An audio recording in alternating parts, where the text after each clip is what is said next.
Black pastors from across the country are in North Texas this week, specifically targeting two national issues: stand your ground laws and college hazing.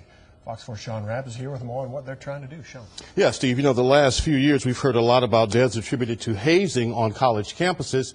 And since George Zimmerman and the Trayvon Martin incident, voices have raised against stand your ground laws all across the country. Today, those voices are in Dallas. The shooting death of Florida teenager Trayvon Martin by George Zimmerman on the basis of the stand your ground law and the hazing death of a Florida college drum major has drawn the attention of the National Baptist Convention USA Christian Education Conference in Dallas. These two issues have impacted the black community in particular and all communities in general. Florida's stand your ground law became a national conversation when police cited the law as reason why George Zimmerman wasn't initially charged with Martin's death. And it was also the reason why he was found not guilty of second-degree murder.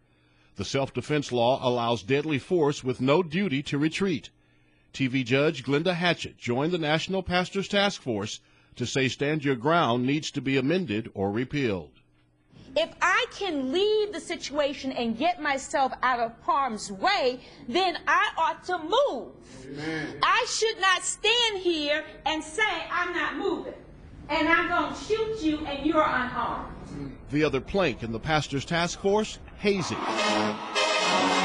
Florida A&M University drum major Robert Champion Jr. died November 2011, being initiated into the famed FAMU marching band. His death ruled a homicide. He was killed in a hazing incident on the bus. He didn't believe in hazing because that's the way I raised him. And he took his life because he didn't believe in hazing. The ban was suspended as other hazing horror stories emerged. More than a dozen former students, all bandmates of Champion, now face manslaughter charges. And the Pastors Task Force say these issues cannot go unchallenged.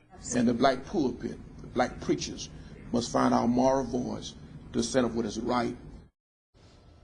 So the Pastors Task Force using this conference here in Dallas, Steve, to kind of spread the campaign to pastors from across the country so they can go back to their pulpits and their legislators and try to have the laws changed.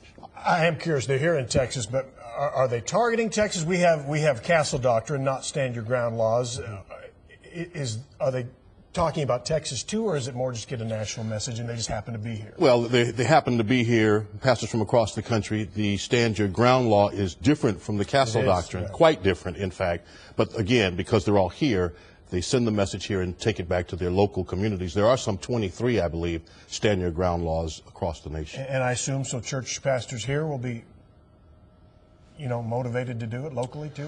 Well, I think there's concern even in some with the castle doctrine. But then we know it's popular in Texas. So. Yes, and then the other part of that, of course, is the hazing piece. Right. We've had students here in Dallas who lost lives tragically as a consequence of that at the college level. All right.